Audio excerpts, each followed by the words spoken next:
Hello दोस्तों, जय श्री राम। कैसे हैं आप लोग? मैं उम्मीद करता हूं आप लोग बहुत ही अच्छे होंगे और बहुत ही अच्छी तरीके से आप लोग अपनी पढ़ाई में लगे हुए होंगे।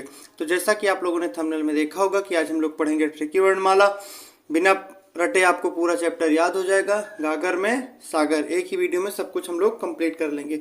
तो आइए ज़्यादा बात न करते हुए हम लोग डायरेक्टली अपने पॉइंट पे आते हुआ है वर्णमाला। अब देखिए वर्णमाला क्या होता है। वर्णमाला किसको बोलते हैं? वर्णमाला जो है वर्णों के व्यवस्थित समूह या क्रम को वर्णमाला बोलते हैं। वर्णों के व्यवस्थित समूह या क्रम को वर्णमाला कहते हैं। देखिए वर्ण क्या होता है? वर्ण का तात्पर्य होता है अक्षर जिसको तोड़ा ना जा सके। वर्ण का मतलब होता है अक्षर जिसको तोड़ा ना जा सके। एग्जाम्स में पूछ लिया जाता है कि भाषा की सबसे छोटी इकाई क्या है, तो वो है वर्ण। और भाषा की सबसे छोटी सार्थक इकाई क्या है, वो है शब्द। आप लोग याद रखिए, जब भी भाषा की सबसे छोटी इकाई पूछेगा तो होगा वर्ण या ध्वनि, और लेकिन जब भाषा की सबसे छोटी सार्थक इकाई पूछेगा तो हो जाएगा शब्द, क्योंकि ये एक नंबर में पूछ लेता है। उसके बाद में फिर आगे है भाषा की सबसे छोटी लिखित इकाई, वो है वर्ण। कहने का मतलब ये है कि भाषा की सबसे छोटी इकाई और भाषा की सबसे छोटी लिखित इकाई दोनों वर्ण है। ठीक। उसके बाद में फिर पूछ लेता है भाषा की सबसे छोटी मौखिक इकाई, वो है ध्वनि। तो देखिए हम लोग आगे पढ़ते हैं वर्णों के प्रकार कि वर्णों के भेद कितने होते हैं। देखिए मेरे प्यारे दोस्तों, वर्णों के दो भेद होते हैं, एक होता है स्वर और एक होता है व्यंजन। पढ़ेंगे तो देखिए सबसे पहले लिखा हुआ है स्वर। स्वर जो है लिखने के आधार पर स्वरों की संख्या 11 होती है। लिखने के आधार पर स्वरों की संख्या 11 होती है, जबकि बोलने के आधार पर स्वरों की संख्या 10 होती है। मान लीजिए एग्जाम में पूछ लिया जाए कि लिखने के आधार पर स्वरों की संख्या कितनी है, तो आप लोग 11 लगाइएगा। और अगर पूछ लिया जाए कि बोलने के आधार पर स्वरों की संख्या कितनी होती है, तो 10 होती है। री को इसलिए नहीं काउंट करते हैं क्योंकि जब री का हम लोग उच्चारण करेंगे तो देखिए इसमें री या रा एक व्यंजन है, इसीलिए इसको काउंट नहीं करते हैं। और जो हिंदी निर्देशालय है उसने 1983 में री को स्वरों की संख्या से हटा दिया है। तो आइए हम लोग आगे पढ़ते हैं स्वरों के प्रकार की। स्वरों के कितने प्रकार होते हैं? देखिए लिखा हुआ है आगे स्वरों के प्रकार। देखिए स्वर 3 प्रकार के होते हैं। कौन कौन से? ह्रस्व स्वर, दीर्घ स्वर और प्लुत स्वर। स्वर 3 प्रकार के होते हैं, ह्रस्व स्वर, दीर्घ स्वर और प्लुत स्वर। ह्रस्व स्वर क्या होते हैं? ह्रस्व स्वर वो होते हैं जिनको बोलने में कम समय लगे। ह्रस्व स्वर वो होते हैं जिनको बोलने में कम समय लगे। और दीर्घ स्वर वो होते हैं जिनको बोलने में ह्रस्व स्वर से दुगुना समय लगे। ह्रस्व स्वर से दोगुना समय जिनमें लगेगा वो दीर्घ स्वर होते हैं। और प्लुत स्वर वो होते हैं जो ह्रस्व स्वर से 3 गुना समय लगता है। जिनको बोलने में ह्रस्व स्वर से 3 गुना समय लगता है उनको प्लुत स्वर कहते हैं। देखिए ह्रस्व स्वर के उदाहरण क्या है? ह्रस्व स्वर में छोटा, छोटी, छोटऊ, री आता है। ह्रस्व स्वर में इन्हीं को मूल स्वर भी कहते हैं। इन्हीं को मूल स्वर भी कहते हैं। मूल स्वर भी कहते, इन्हीं को मूल स्वर भी कहते हैं। आ, ई, उ, री इनकी संख्या 4 होती है। और दीर्घ स्वर बड़ा, बड़ी, बड़ऊ, ए, ऐ, ओ, औ इनको संयुक्त स्वर भी बोलते हैं। इनको संयुक्त स्वर भी बोलते हैं। अब देखिए जैसे प्लुत स्वर में कहा भी था कि ह्रस्व स्वर से 3 गुना समय लगे, या फिर जिनको खींच कर बोलना पड़े, जैसे ओम, राम। देखिए बोल के देखिए आप लोग, ओम, राम। तो ये प्लुत स्वर होते हैं। स्वर 3 प्रकार के होते हैं, ह्रस्व स्वर, दीर्घ स्वर और प्लुत स्वर। भाई हम लोग नोट में लिखा हुआ है अयोग व वर्ण। अयोग व वर्ण कौन से होते हैं? अंग और आहा। अंग को अनुस्वार बोलते हैं और आहा को विसर्ग बोलते हैं। अंग को अनुस्वार बोलते हैं और आहा को विसर्ग बोलते हैं। देख लीजिए पूछ लेता है कि ए किस किस से मिलकर बना है, तो ए का निर्माण छोटा और छोटी ई से हुआ है। छोटा और छोटी ई से मिलके ए बनेगा। उसके बाद में छोटा प्लस ए बन के ए बना देगा। उसके बाद में फिर छोटा प्लस ऊ मिलके ओ बना देगा। उसके बाद में फिर छोटा प्लस ओ मिलके औ बना देगा। ठीक है। या और वाह, या वाह को अर्धस्वर भी बोलते हैं। या और वाह को क्या बोलते हैं? अर्धस्वर बोलते हैं। साथ में ही आगत स्वर क्या होते हैं? आगत स्वर जैसे डॉक्टर हो गया, डॉक्टर के ऊपर जो ये देखिए लगता है इसको बोलते हैं आगत स्वर। क्या बोलते हैं? आगत स्वर। तो आइए हम लोग आगे देखिए दोस्तों, आगे लिखा हुआ है जीभ खुलने के आधार पर स्वरों का वर्गीकरण। जीभ खुलने के आधार पर स्वरों का वर्गीकरण। तो देखिए जीभ खुलने के आधार पर स्वरों का वर्गीकरण 3 प्रकार से होता है। सबसे पहले अग्र स्वर, मध्य स्वर, फिर पश्च स्वर। तो देखिए अग्र स्वर में कौन कौन से स्वर आते हैं? छोटी, बड़ी, ए, ऐ। मध्य स्वर में छोटा और पश्च स्वर में बड़ा, छोटा ऊ, बड़ा ऊ, ओ और औ। अब देखिए इसमें अग्र लिखा है, अग्र मतलब क्या होता है आगे, हमारी ट्रिक आगे से बन जाएगी। देखिए जीभ का जो आगे वाला नुकीला भाग होता है, देखिए जीभ का जो सबसे आगे वाला भाग होता है वो नुकीला टाइप का होता है, सबसे जो जीभ का सबसे आगे वाला भाग होता है वो नुकीला टाइप का होता है। और इसमें भी देखिए नीचे नोक है, जिससे देखिए इसमें भी नीचे नोक है, इसमें भी नीचे नोक है। तो हमारी ट्रिक इससे बन जाएगी, जिसमें भी नीचे नुकीले शब्द आएंगे वो सब अग्रस्वर के अंतर्गत आएंगे, वो सब किसके अंतर्गत आएंगे, अग्रस्वर के अंतर्गत आएंगे। अब बचा देखिए छोटा आ ना, छोटा आ को, इसको देखिए शहीद वर्ण भी बोलते हैं, एग्जाम में पूछ लिया जाता है शहीद वर्ण किसको बोलते हैं, तो छोटा आ को शहीद वर्ण बोलते हैं। क्या बोलते हैं, छोटा आ को शहीद वर्ण भी बोलते हैं, छोटा आ को शहीद वर्ण भी बोलते हैं। अब देखिए मध्य स्वर में, क्योंकि आ सबके साथ आ जाता है, आ सबके साथ आ जाता है, तो इसीलिए आ को मध्य में रखेंगे, आ को मध्य में रखेंगे। तो ट्रिक हमारी बन जाएगी, आ सबके साथ आ जाता है तो आ को मध्य में रखेंगे तो मध्य स्वर हो जाएगा। उसके अंदर जो भी बचे वो सारे के सारे पश्च स्वर हो जाएंगे, जैसे कि बड़ा आ, छोटा ऊ, बड़ा ऊ, ओ, औ, ये सारे के सारे पश्च स्वर में आ जाएंगे। एक बार फिर से ट्रिक देख लीजिए। अग्रस्वर मतलब हमारी ट्रिक बन जाएगी, जीभ के आगे का जो भाग होता है वो नुकीला होता है, देखिए इसमें भी नोक निकली हुई है। इसके बाद मध्य स्वर आ को शहीद वर्ण बोलते हैं, इसीलिए वो सबके साथ आ जाता है, उसको मध्य में रखेंगे। उसके बाद में जितने भी बच्चे वो सारे के सारे पश्च स्वर हो जाएंगे। मुख खुलने के आधार पर स्वरों का वर्गीकरण, मुख खुलने के आधार पर स्वरों का वर्गीकरण, मुख खुलने के आधार पर स्वरों का वर्गीकरण 4 प्रकार से होता है। सबसे पहले समृद्ध स्वर, फिर अर्धसमृद्ध स्वर, फिर विपरीत स्वर, फिर अर्धविपरीत स्वर। अब देखिए समृद्ध स्वर और अर्धसमृद्ध स्वर और विपरीत स्वर और अर्धविपरीत स्वर को याद करने की ट्रिक देखिए। ट्रिक फनी है लेकिन याद हो जाएगा आप लोगों को। देखिए अब एक हस्बैंड है और वाइफ है, एक हस्बैंड है और उनकी वाइफ है, तो वाइफ जी जो है अपने हस्बैंड से क्या बोल रहे हैं, अरे सुनिए जी, सुनिए या सुनो, सुनो से सुनो, सुनो या सुनिए जी। देखिए सुनो में वाइस आ रही ना, छोटा हुआ बड़ों की मात्रा आ रही ना, सुनो सुनो। अब देखिए सुनो सुनो सुनो सुनो सुनो सुनो, आप जो वाइफ जी हैं वो अपने हस्बैंड से बोल रहे हैं सुनिए या सुनो। सुनिए से देखिए छोटी बड़ी हो जाएगी और सुनो से छोटा हो बड़ा हो जाएगा। क्या बोलती हैं, सुनिए, और साथ से क्या हो जाएगा, समृद्ध स्वर। क्या क्या कहती हैं, सुनो या सुनिए, अपने हस्बैंड से कहती हैं सुनिए जी या सुनो जी। क्या कहती है, सुनिए जी या सुनो जी। अब जो उनके हस्बैंड हैं, वो बहुत दूर है, तो आधे रास्ते में जब वो आधे रास्ते में पहुंच रहे हैं तो कह रहे ओ ए, तुमने मुझे ऐसे कैसे कहा, सुनो सुनो, तुमने मुझे सुनिए कहा तो ठीक है, लेकिन तुमने ऐसे मुझे कैसे बोल दिया कि सुनो सुनो सुनो। सुनो कैसे बोल सकती हो तुम मुझे, क्योंकि मैं तुम्हारा हस्बैंड, तुमको मुझे इज्जत देनी चाहिए ना, तुम मुझको सुनो कैसे बोल सकती हो, तुम मुझे सुनिए बोला करो। ट्रिक फनी है लेकिन याद हो जाएगी ना, याद हो गया आपको। अब आगे देखिए लिखा हुआ है विपरीत स्वर, विपरीत। अब देखिए विपरीत मतलब बीबी, अब देखिए विपरीत मतलब बीबी।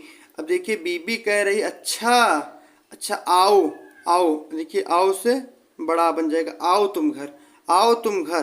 तो मैं तुम्हें बताती हूँ कि इज्जत कैसे की जाती है, आओ तुम घर, आओ तुम घर। अब देखिए जो उनके हस्बैंड जी फिर से बोल रहे हैं आधे रास्ते से, ओए ओए, तुमने फिर मुझसे ऐसे बोला, ओए ओए, तुमने फिर ऐसे मुझसे बोला। तो ऐसे छोटा औ और ए हो जाएगा, अर्ध विपरीत स्वर। देखिए एक बार ट्रिक फिर से देख लीजिए। समृद्ध स्वर की ट्रिक क्या थी, तो देखिए समृद्ध स्वर की ट्रिक थी कि एक हस्बैंड है और एक वाइफ है, तो जो वाइफ है अपने हस्बैंड से बोल रही सुनो सुनो सुनो या सुनिए। सुनो से छोटा वो बड़ा हो जाएगा, सुनिए से छोटी और बड़ी हो जाएगी। तो जब वो कह रही हैं कि तुम घर आओ, जब वो आधे रास्ते में कहीं थे, और जब आधे रास्ते में पहुंचते हैं, आधे रास्ते से देखिए आधे से अर्ध, समृद्ध रास्ते से समृद्ध। और जब वो आधे रास्ते में पहुंचते हैं तो बोलते हैं ओए ओए ओए, तुमने मुझे ऐसे बोला, सुनो, तुम मुझे ऐसे कैसे बोल सकती हो, सुनो तुम मुझे कैसे कह सकती हो। तो ओए आओ और ए हो जाएगा, आओ और ए हो जाएगा। अब आगे है विपरीत स्वर। तो जब विपरीत स्वर में क्या बताया था ट्रिक इसकी कि बीबी, विपरीत स्वर से बीबी। अब बीबी उनकी फोन करके बोल रही है अच्छा बेटा, अच्छा तुम आओ, आओ से बड़ा हो जाए, तुम घर आओ तो मैं तुम्हें बताती हूँ कि इज्जत कैसे की जाती है, आओ से बड़ा हो जाएगा। अब वो फिर से आधे रास्ते में फिर कह रहे हैं अर्ध विपरीत, आधे रास्ते में देखिए अर्ध से आधे रास्ते से हो जाएगा अर्ध। अब आधे रास्ते में तो बोल रहे हैं ओए ओए, तुमने फिर से मुझे ऐसे कहा, तुमने फिर से मुझे ऐसे कहा। तो ऐसे छोटा आओ और रे, छोटा आ को याद करने की ट्रिक बताए थे कि शहीद वर्ण सबके साथ आ जाता है, तो छोटा और ए दोनों हो जाएगा और समृद्ध स्वर। और अब आगे देखिए लिखा हुआ क्या है, वृत्त। यहाँ पर वृत्त मतलब गोला, देखिए आगे बना हुआ है, वृत्त मतलब गोला। अब देखिए जब हम लोग छोटा ऊ को बोल के देखिए, ऊ, छोटा ऊ, बड़ा ऊ, ओ, तो बोल रहे हैं तो हमारा जो मुंह का आगे का सिरा देखिए गोल हो जा रहा है। देखिए छोटा ऊ, बड़ा ऊ, तो गोल हो जा रहा है, तो वृत्त बन जा रहा है, एक वृत्त बना दे रहा, तो उससे वृत्तमुखी हो जाएगा। आगे है आवृत्तमुखी, तो देखिए जो भी बचेंगे सारे आवृत्तमुखी हो जाएंगे। देखिए छोटा आ, बड़ा आ, छोटी ई, बड़ी ई, ए और ऐ, ये सब आवृत्तमुखी के अंतर्गत आ जाएंगे। अब देखिए आगे लिखा हुआ जाति के आधार पर स्वरों का वर्गीकरण। जाति के आधार पर स्वरों का वर्गीकरण दो प्रकार से होता है, सजातीय स्वर और विजातीय स्वर। अब सजातीय स्वर क्या होते हैं, छोटा, बड़ा, छोटी, बड़ी, छोटा ऊ, बड़ा ऊ, ये होते हैं सजातीय स्वर। और विजातीय स्वर क्या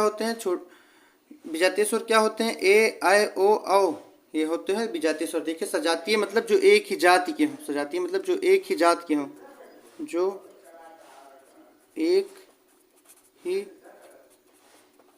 जाति के हों। देखिए छोटा, बड़ा, ई, बड़ी, छोटा ऊ, बड़ा ऊ, ये सब एक ही जाति के हैं। और विजातीय में देखिए ए, ऐ, ओ पढ़ते हैं व्यंजन, हम लोगों ने स्वर को पढ़ लिया। अब आइए हम लोग पढ़ते हैं व्यंजन। लिखा हुआ है का वर्ग, चा वर्ग, टा वर्ग, ता वर्ग, पा वर्ग। इसको कैसे याद करेंगे, इसको बोलते हैं कचट तप, या चिड़िया का कचट तप, क्या बोलते हैं इसको याद करेंगे, कचट तप कह लीजिए। कचट, का चा टा तप, का चा टा तप। तो का वर्ग, चा वर्ग, टा वर्ग, ता वर्ग, पा वर्ग। अभी जब हम आप लोगों को उच्चारण के स्थान पर पढ़ाएंगे तो सब बताएंगे डिटेल में। अभी बस आप लोग इतना जान लीजिए कि इसको का वर्ग बोलते हैं, इसको चा वर्ग बोलते हैं, इसको टा वर्ग बोलते हैं, इसको ता वर्ग बोलते हैं, इसको पा वर्ग बोलते हैं। साथ ही इन सबको नासिक के वर्ण भी बोलते हैं, सबको इनको पंचमा अक्षर बोलते हैं, साथ में इन सबको नासिक के वर्ण भी बोलते हैं। भाई हम लोग आगे देखते हैं, इन सबको स्पर्श व्यंजन भी बोलते हैं। स्पर्श व्यंजनों की आप लोग आगे पढ़ेंगे, स्पर्श व्यंजनों की संख्या 25 होती है। इन सबको जो है, इन सबको स्पर्श व्यंजन बोलते हैं। इन सबको क्या बोलते हैं, इन सबको स्पर्श व्यंजन बोलते हैं। आप लोग आगे पढ़ेंगे। आगे लिखा हुआ स्पर्श व्यंजन 25 होते हैं। स्पर्श व्यंजन टोटल कितने होते हैं, 25। वही का वर्ग, चा वर्ग, टा वर्ग, ता वर्ग और पा वर्ग। आगे आप लोग पढ़ेंगे कि उच्चारण के स्थान पर का वर्ग कहाँ से बोला जाता है, चा वर्ग कहाँ से बोला जाता है, टा वर्ग कहाँ से बोला जाता है, ता वर्ग कहाँ से बोला जाता है, पा वर्ग कहाँ से बोला जाता है। अब देखिए साथ में पूछता है अंतःस्थ व्यंजन। अंतःस्थ व्यंजन जो है 4 होते हैं। कौन कौन से, या, रा, ला, वा। अंतःस्थ मतलब जिनको बोलने में आपको अंदर से आवाज निकालनी पड़े, जैसे या, रा, ला, वा। अंतःस्थ व्यंजन 4 होते हैं। कौन कौन से, या, रा, ला, वा। आगे ऊष्मीय व्यंजन की संख्या भी 4 होती है। शाखा, साहा, सा, बड़ा सा, खष्टी सा, छोटा सा, हा। अब आप लोग इसको बड़ा सा, खष्टी सा, छोटा सा मत बोलिएगा, इसको बोलते हैं तालव्य सा। क्या बोलते हैं इसको, तालव्य सा। इसको बोलते हैं मूर्धन्य सा, इसको बोलते हैं दंती सा। आप लोग आगे पढ़ेंगे, इसको बोलते हैं तालव्य सा, इसको बोलते हैं मूर्धन्य सा, इसको बोलते हैं दंती सा। तो उसमें व्यंजन की संख्या कितनी होती है, 4 होती है।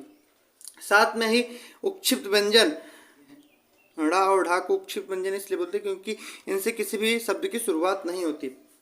साथ में ही पूछता है रा को क्या बोलते हैं, प्रकंपित या लुंठित वर्ण किसको बोला जाता है, तो बोला जाता है रा को। किसको बोला जाता है, रा को। अब देखिए इसको कैसे याद करेंगे, देखिए रा को प्रकंपित या लुंठित वर्ण, जब आप लोग रा को बोलेंगे तो रा बोलिए र र र र र र। देखिए कंपन हो रहा हल्का हल्का ना, र र र र र र र। जब बोल रहे हैं तो हल्का सी कंपन हो रहा है, तो कंपन से प्रकंपित हो जाएगा और रा को प्रकंपित वर्ण या लुंठित वर्ण बोलते हैं। अब आगे है ला। ला को पार्श्विक वर्ण बोलते हैं। अब देखिए ला को बोल के देखिए, ला ला ला। देखिए जो जीभ है वो रोटेट हो जा रही है, मतलब फोल्ड हो जा रही है, जो जीभ है वो फोल्ड हो जा रही है। तो ला को बोल के देखिए, इसको पार्श्विक व्यंजन बोला जाता है। इसको क्या बोला जाता है, पार्श्विक व्यंजन बोला जाता है। अब आगे पूछता है आप लोगों से व्यंजनों की संख्या कितनी होती है। व्यंजनों की संख्या कुल 33 होती है। व्यंजनों की संख्या कितनी होती है, व्यंजनों की संख्या 33 होती है। लगे हाथ आप लोग रा के रूप भी देखिए, यहाँ पर लिखा हुआ रा के रूप। अब देखिए कृपा पूछ लेता है, कृपा में जो रा लगता है वो पूरा है या आधा है। तो देखिए कृपा में, देखिए कृपा में जो रा लगता है इस स्वर वाला है, ये स्वर वाला, इसको जो कृपा में रा लगता है स्वर वाला री री री ऋषि वाला रा लगता है। कृपा में री री री ऋषि वाला रा लगता है। अब देखिए ऋषि को आपको क्या बताए थे कि ऋषि बोलने के आधार पर स्वरों की संख्या 10 होती है, लिखने के आधार पर स्वर की संख्या 11 होती है, लेकिन बोलने के आधार पर स्वर की संख्या 10 होती है, क्योंकि ऋषि को काउंट नहीं करते। क्यों नहीं? हिंदी निर्देशालय ने 1983 में री को स्वरों की संख्या से हटा दिया था, इसीलिए लिखने के आधार पर स्वरों की संख्या 11 होती है और बोलने के आधार पर स्वरों की संख्या 10 होती है। अब आगे देखिए लिखा हुआ मात्रा, इसमें जो रा लगा हुआ है, जो मात्रा में रा लगा हुआ है पूरा, यह है पूरा। और अगर आप लोगों को नहीं याद हो तो देखिए यहाँ पर कृपा लिखा हुआ है, ये भी है पूरा रा, यहाँ पर लिखा हुआ मात्रा ये भी है पूरा रा। देखिए जब कोई चीज़ आप लोगों को अगर भारी लगेगी, कोई चीज़ भारी होगी तो उसको आप लोग कैसे ले जाएंगे? इसके हाथ में लटका के ले जाएंगे ना। अब कोई चीज़ अगर भारी रहेगी, आपको कोई ऐसी भारी भरकम चीज़ दे दी जाए जो आपके बस की ना हो, तो उसको आप कैसे ऐसे लटकाते हुए ले जाएंगे ना। तो देखिए इसमें रा में रा लटक रहा, नीचे त्रा में भी रा लटक रहा। तो जहाँ लटकने वाला रा रहेगा, ट्रिक के लिए जहाँ लटकने वाला रा रहेगा वो सारा पूरा रा हो जाएगा। पूछ लेता है एग्जाम्स में कि रा आधा या पूरा। साथ में आगे देखिए कर्म लिखा हुआ है, ये आधा रा है। अब देखिए कोई हल्की चीज़ आप लोगों को दे दी जाएगी तो आप लोग सर पे ऐसे रखेंगे और लेके चले जाएंगे। लोगों को कोई हल्की चीज़ दे दी जाएगी तो आप लोग सर पे रखेंगे, उसको ऐसे लेके चले जाएंगे। तो देखिए कर्म में जो रा लगा हुआ है आधा रा है, ये आधा रा है। फिर आगे है ट्रक, ट्रक में देखिए पूरा रा है। अब देखिए ट्रक वैसे भी भारी होती है। अब आइए हम लोग पढ़ते हैं उच्चारण के स्थान पर अपने व्यंजनों को। लिखा हुआ उच्चारण के स्थान पर सबसे पहले है का वर्ग, फिर चा वर्ग, फिर टा वर्ग, फिर ता वर्ग, फिर पा वर्ग। अब देखिए का वर्ग कंठ से बोला जाता है, चा वर्ग तालव्य से बोला जाता है, टा वर्ग मूर्धन्य से बोला जाता है, साथ में ता वर्ग दंत से बोला जाता है और पा वर्ग ओठ से बोला जाता है। अब देखिए इसको याद करने की ट्रिक क्या बनेगी। सबसे पहले का वर्ग आता है, सबसे पहले कंठ आता है। का वर्ग कहाँ से बोला जाएगा? कंठ से बोला जाएगा। अब आगे आइए हम लोग देख लेते हैं चा वर्ग। अब इसको कैसे याद करेंगे? देखिए सबसे पहले हम लोगों ने क्या देखा, कंठ से सबसे पहले का आता है तो कंठ आ जाएगा। अब कंठ के बाद जब हम लोग ऊपर बढ़ेंगे तो देखिए तालव्य, जो ये जीभ के ऊपर का सिरा होता है इसको बोलते हैं तालु या तालव्य, इसको बोलते हैं तालव्य। तो का के बाद कौन सा वर्ग आता है? चा वर्ग। तो चा वर्ग कहाँ से बोला जाएगा? तालु से बोला जाएगा, तालव्य से बोला जाएगा। ठीक है, आगे देखिए लिखा हुआ मूर्धन्य। अब चा वर्ग के बाद कौन सा वर्ग आता है? टा वर्ग। अब देखिए जब हम लोग सबसे पहले कंठ पे बढ़े तो कंठ से का वर्ग बोला जाता है, उसके बाद तालु पे बढ़े तालु से चा वर्ग। अब उसके बाद मूर्धा आएगा। देखिए जो दांत के पीछे का सिरा होता है इसको मूर्धन्य बोलते हैं, इसको मूर्धन्य बोलते हैं। तो चा वर्ग के बाद कौन सा आएगा? टा वर्ग। टा वर्ग में कौन सा? टा ठा डा ढा अड़ा। अड़ा और ड़ा को क्या बोलते हैं? उत्क्षिप्त व्यंजन भी बोलते हैं। तो सबसे पहले कंठ से का वर्ग, तालव्य से चा वर्ग और मूर्धन्य से टा वर्ग। उसके बाद आप लोग टा वर्ग के बाद आगे बढ़ेंगे तो क्या आता है? ता वर्ग। दंत से कौन बोला जाएगा? ता वर्ग बोला जाएगा। दंत से कौन बोला जाएगा? ता वर्ग बोला जाएगा। अब देखिए आगे लिखा हुआ है ओष्ठ, ओष्ठ से पा वर्ग बोला जाता है। अब देखिए आप लोग कंठ देख लिया, कंठ से का वर्ग था, सबसे पहले कंठ है तो उसके बाद में तालु आता है, तो तालु से चा वर्ग था क्योंकि का के बाद आता है। उसके बाद में मूर्धन्य आता है और चा के बाद टा वर्ग आता है। उसके बाद में दंत आता है क्योंकि टा वर्ग के बाद ता वर्ग आता है। आगे देखिए पा वर्ग आता है, ता वर्ग के बाद पा वर्ग आता है। तो दंत के बाद क्या होता है? ओष्ठ आता है। देखिए सबसे पहले कंठ आता है, फिर तालु आती है, फिर मूर्धन्य आता है, फिर दंत आता है, उसके बाद में ओष्ठ आती है। अब ओष्ठ से पा वर्ग बोले जाएंगे। अब देखिए जब आप लोग पा को बोल के देखिए पा फा बा भा। देखिए ओष्ठाकृति आपस में दोनों ओठ आपस में लग रहे हैं ना, आपस में चिपक रहे हैं। देखिए पा फा बा भा मा, तो ओष्ठ से क्या बोला जाएगा? पा वर्ग। अब एक बार आप लोग फिर से देख लिए, सबसे पहले कंठ था तो कंठ से का वर्ग, का वर्ग में का खा गा अंगा। उसके बाद में फिर कंठ के बाद हम लोग आगे बढ़ेंगे तो आएगा तालु, तालु से चा वर्ग क्योंकि का के बाद चा आता है। एकदम देखिए सीक्वेंस से दिया हुआ है। स्टेप सबसे पहले कंठ, फिर तालु, फिर मूर्धा, फिर दंत, फिर ओष्ठ। उसके बाद में इसमें देखिए का वर्ग, चा वर्ग, टा वर्ग, ता वर्ग, पा वर्ग। एकदम सीक्वेंस से दिया। आप लोगों को इसको रटने की कोई आवश्यकता नहीं है, एक बार सही से देख लीजिए, वैसे आप लोगों को याद हो जाएगा। कंठ से का वर्ग, तालव्य से चा वर्ग, मूर्धन्य से टा वर्ग, दंत से ता वर्ग और ओष्ठ से पा वर्ग। अब देखिए यहाँ पर लिखा हुआ है छोटा बड़ा हा विसर्ग, इसको कैसे याद करेंगे? अब देखिए इसको हम लोग यहाँ से याद करेंगे। अब देखिए एक ईएस नाम का लड़का है। देखिए एक ईएस नाम का लड़का है। क्या है? एक ईएस नाम का लड़का है। एक ईएस नाम का लड़का है, अब उसकी शादी हो रही है, उसका विवाह हो रहा है, तो सब लोग ताली बजा रहे हैं। क्या करें? उसका विवाह हो रहा है, सब लोग ताली बजा रहे हैं। देखिए ताली से तालव्य हो जाएगा। सब लोग क्या कर रहे हैं? ताली बजा रहे हैं। सब लोग क्या कर रहे हैं? ताली बजा रहे हैं। ताली बजाने से तालव्य हो जाएगा और ईएस से ये छोटी बड़ी या और तालब्य सा, इसको तालब्य सा बोलते हैं, इसको बड़ा सा मत बोलिएगा। तो यस की शादी हो रही तो लोग क्या कर रहे हैं, ताली बजा रहे हैं। अब देखिए शादी को क्या कहते हैं, विवाह कहते हैं ना, विवाह। तो देखिए विवाह को जब आप लोग लिखेंगे तो विवाह में देखिए छोटा बड़ा प्लस हा तीनों आ जाता है ना। विवाह को जब देखिए आप लोग यहाँ पर लिख दे रहे हैं, लोग विवाह को लिखेंगे विवाह, देखिए हा भी आ रहा है, बड़ा आ भी आ जा रहा है और साथ में बड़ा आ में छोटा आ भी आ जा रहा है। तो विवाह, विवाह में विवाह, विवाह से क्या हो जाएगा, देखिए बी से हो जाएगा विसर्ग। ये विसर्ग क्या है, ये अयोगवाह वर्ण है। ये क्या है, आप लोग स्वरों में पढ़े थे ना कि अंक और आह को अयोगवाह वर्ण बोलते हैं। देखिए बी से हो जाएगा विसर्ग और वाह, देखिए हा से हो जाएगा हा और वाह में देखिए छोटा और बड़ा दोनों आ जा रहा है। तो ये लोग इनको कहाँ से बोलते हैं, इनको कंठ से बोलते हैं। कंठ से क्या हो जाएगा, विवाह, मतलब छोटा बड़ा हा प्लस विसर्ग, इनको कंठ से बोला जाता है। और ईएस नाम के लड़की की शादी हो रही, विवाह हो रहा है ईएस का, तो सब लोग क्या बोल कर रहे हैं, ताली बजा रहे हैं। क्या कर रहे हैं, ताली बजा रहे हैं। राम का कोई लड़का है, उसकी शादी थी। अब देखिए जब ईएस की शादी थी तो उसके पास पैसे नहीं थे या धन दौलत नहीं था, तो उसने क्या किया, उसने वो वन में चला गया और वहाँ पर क्या करने लगा, भगवान की तपस्या करने लगा। भगवान की तपस्या करने लगा इसलिए कि भगवान जल्दी प्रसन्न हो जाएंगे, उसको दर्शन देंगे और बहुत सारा पैसा देंगे तो अपनी शादी कर लेगा।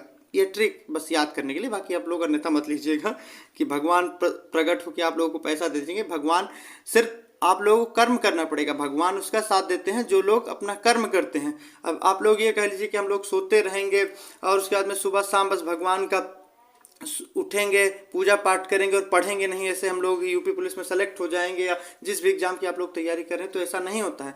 भगवान भी उसकी मदद करते हैं जो स्वयं की मदद करता है। आप लोग पढ़िए तब आप लोगों की मदद भगवान भी करेंगे। तो हम लोग याद करने के लिए बस खाली ट्रिक बना रहे। देखिए ईएस का विवाह था, तो उसने क्या किया, उसने सोचा कि मैं वन में जाऊंगा, मैं वहाँ पर तपस्या करूंगा, मैं ऋषि बन जाऊंगा, तो भगवान मुझे प्रसन्न होकर पैसा देंगे जिससे मैं अपना विवाह कर लूंगा।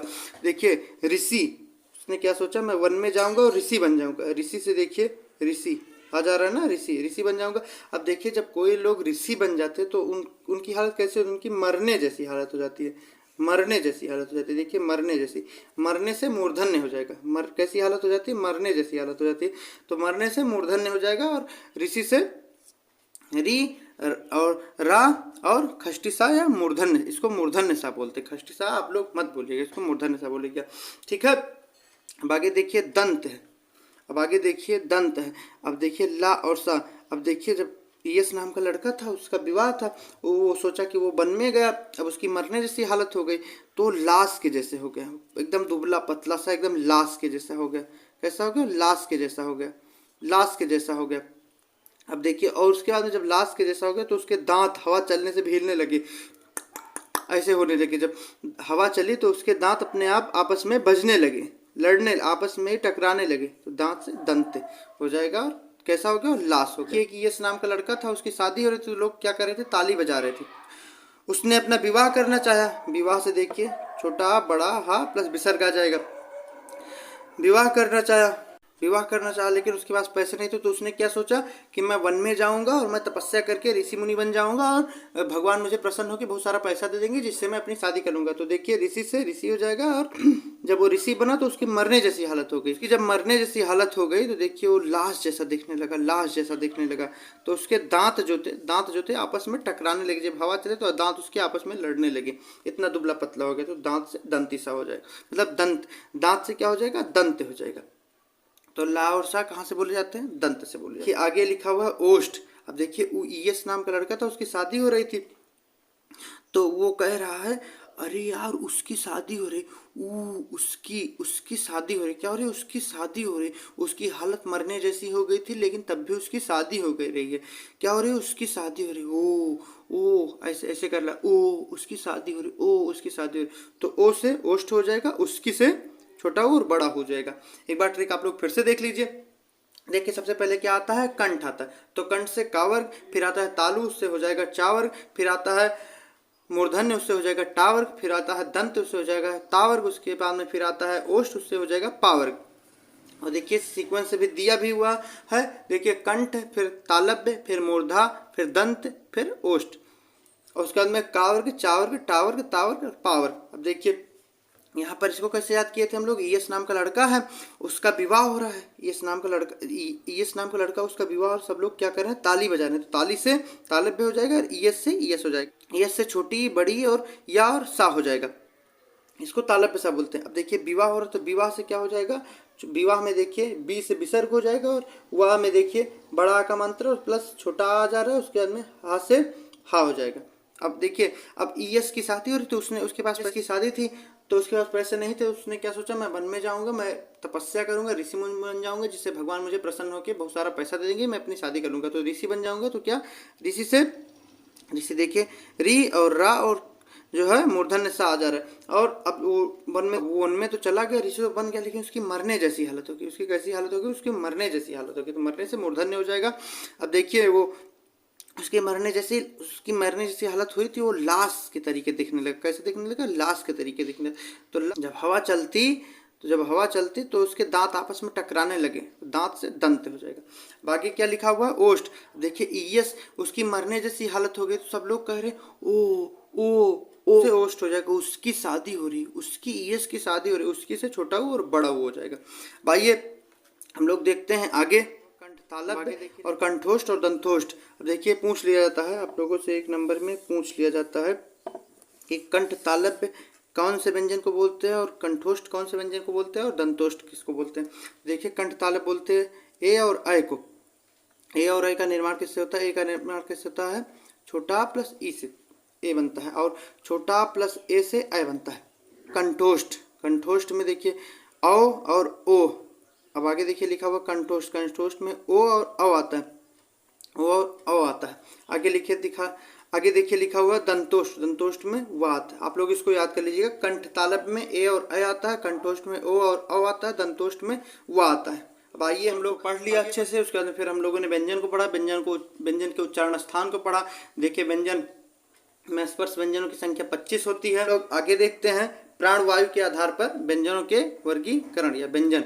प्राणवायु के आधार पर व्यंजन दो प्रकार के होते हैं, कौन कौन से, एक अल्प प्राण होता है और एक महाप्राण होता है। अल्प प्राण में 1, 3, 5 आता है, मतलब कहने का मतलब है, जैसे देखिए का वर्ग लिखा हुआ है, तो का, खा, गा, घा और अंगा।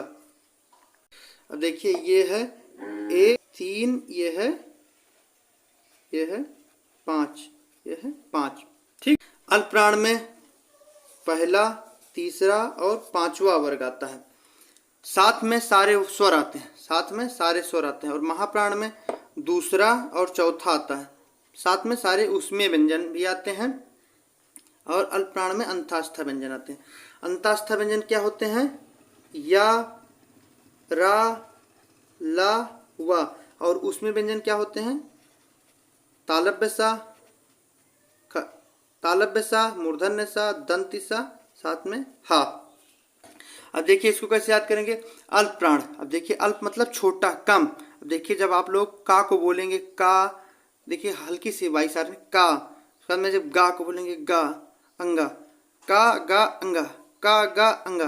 तो अल्प प्राण में बहुत कम समय लगा, और साथ में जब आप लोग अंतास्था व्यंजन को बोलेंगे तो या, रा, ला, वा। तो अल्प प्राण में 1, 3, 5 साथ में अंतास्था व्यंजन भी आते हैं। अब आगे देखिए लिखा हुआ है महाप्राण, इसमें दूसरे और चौथे वर्ण आते हैं। देखिए खा, गा, जब आप लोग बोलेंगे ज़्यादा देखिए वो आवाज़ ज़्यादा निकालनी पड़े, ज़्यादा ताकत लग रही, खा, गा, तो दूसरे और चौथे वर्ण में महाप्राण आता है। बाकी देखिए लिखा हुआ है महाप्राण में साथ में सारे उसमें व्यंजन भी आते हैं। जब आप लोग बोलिए, देखिए सा, खा, सा, हा, अब बोल के देखिए आप लोग सा। अब देखिए ऊष्मा निकल रही है, आप लोग ऐसे हाथ को अपने मुंह के पास ले जाए, उसके अंदर बोले सा, खा, सा, हा, सा, खा, सा। देखिए हल्की सी ऊष्मा आ रही ना, तो उसमें व्यंजन महाप्राण में आ जाएंगे। प्राणवायु के आधार पर व्यंजन दो प्रकार के होते हैं, सबसे पहला होता है अल्प प्राण, उसके बाद होता है महाप्राण। अल्प प्राण में 1, 3, 5 साथ में अंतास्था व्यंजन आता है, और महाप्राण में दूसरा और चौथा वर्ण आता है, साथ में उसमें कंपन के आधार पर व्यंजन दो प्रकार के होते हैं, पहला होता है अघोष, दूसरा होता है सघोष या घोष। सघोष को ही घोष या सघोष बोलते हैं। देखिए अघोष क्या होता है और सघोष क्या होता है। देखिए अघोष में पहला और दूसरा वर्ण आता है, पहला किसी भी वर्ग का पहला और दूसरा वर्ण आता है, और साथ में सघोष में जो बचेगा 3 4 5 आ जाएगा। जैसे ऊपर हमने आप लोगों को बताया था कि अल्पप्राण और महाप्राण में, जैसे अल्पप्राण में क्या था कि 1 3 5 आता है, साथ में अंतःस्थ व्यंजन आते हैं, और महाप्राण में दूसरा और चौथा वर्ग का अक्षर आता है। महाप्राण में क्या बताते हैं कि दूसरा और चौथा अक्षर आता है, साथ में उसमें व्यंजन आता है। देखिए इसे का वर्ग था, का, खा, गा, घा, अंगा, खा, गा, घा, अंगा। अब देखिए इसमें 1 और 2 ये आ जाएंगे अघोष के अंतर्गत, बाकी जितने बचेंगे ये 3 4 5 ये सारे हो जाएंगे सघोष के अंतर्गत। साथ में अघोष में तालव्य सा, मूर्धन्य सा, दंती सा, तालव्य सा, मूर्धन्य सा, दंती सा आता है। इसमें हा नहीं आता है। महाप्राण में देखिए उसमें व्यंजन थे सारे, उसमें व्यंजन है, उसमें व्यंजन हा भी है, लेकिन ये अघोष के अंतर्गत नहीं आता है, ये सघोष के अंतर्गत आता है। किसके अंतर्गत आता है? सघोष के अंतर्गत आता है। आगे देखिए लिखा हुआ सघोष, सघोष में 3 4 5 साथ में सारे स्वर हैं, जितने भी स्वर हैं सारे स्वर। आप लोग कमेंट बॉक्स में बताइएगा बोलने के आधार पर स्वर की संख्या कितनी होती है। और सारे स्वर प्लस में अंतास्था व्यंजन, इनको क्या बोलते हैं? अंतास्था व्यंजन, और साथ में हा, अंतास्था व्यंजन और साथ में हा। तो स्वर तंत्रियों के आधार पर कंपन, स्वर तंत्रियों में कंपन के आधार पर व्यंजन दो प्रकार के होते हैं। सबसे पहले अघोष, दूसरा होता है सघोष। अघोष क्या होता है? पहले और दूसरे अक्षर, किसी भी वर्ग के पहले और दूसरे सब अक्षर, और साथ में उसमें व्यंजन जिसमें सा, तालव्य सा और मूर्धन्य सा, दंती सा आता है, जिसमें हा नहीं होता है। और सघोष में 3 4 5 मतलब किसी भी वर्ग के तीसरे, चौथे और पांचवें अक्षर आते हैं, साथ में हा आता है और अंतास्था व्यंजन आते हैं। तो मैं उम्मीद करता हूं कि आप लोगों को यह वीडियो ट्रिकी वर्णमाला बहुत अच्छी लगी हुई होगी। देखिए वर्णमाला काफ़ी हार्ड चैप्टर है, इस पर ट्रिक बनाना थोड़ा आसान काम नहीं, लेकिन तब भी मैंने कुछ हद तक प्रयास किया है कि आप लोगों को ट्रिक के माध्यम से समझा दिया जाए। तो इसी के साथ मैं अपनी वाणी को विराम देता हूं। आप लोगों को यह वीडियो कैसी लगी कमेंट बॉक्स में जरूर बताइएगा। आप लोगों को डिस्क्रिप्शन बॉक्स में टेलीग्राम चैनल का लिंक और साथ में व्हाट्सएप ग्रुप का आप लोग उससे ज्वाइन हो जाइएगा, जिससे आप लोग कोई भी डाउट हो आप लोग मुझसे पर्सनल कांटेक्ट कर सकते हैं। इसी के साथ आप लोग पढ़ते रहिए, हंसते रहिए, मुस्कुराते रहिए, और अपने परिवार अयोध्या धाम लट्टी गुरु जी को जरूर लाइक कीजिए, शेयर कीजिए, सब्सक्राइब कीजिए। तब तक के लिए पढ़ते रहिए, मिलेंगे नेक्स्ट वीडियो में। जय श्री राम।